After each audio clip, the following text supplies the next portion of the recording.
महापालिकेच्या सर्व NPC account उघडल्याने कामगाराच्या चेहऱ्यावर हास्य.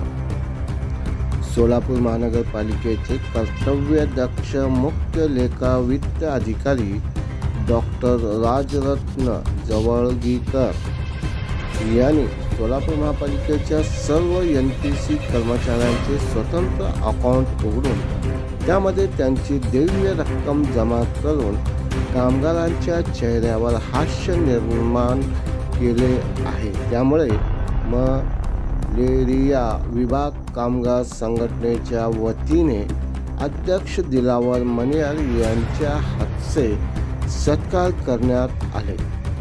यावेळी जहूर यादगीर, वालचंद पाटील, सादिक शेख, सुभाष सुरवशे, श्रीकांत पुजारी, वैभव शिवशरण, परमेश्वर कसबे, दत्ता शिंदे, युवराज बनसोडे, भीमा रोकडे, विष्णू भालेराव, अब्दुल इनामदार, सिद्धेश्वर सामने यांच्यासह अधिक कर्मचारी मोठ्या संख्येने उपस्थित होते.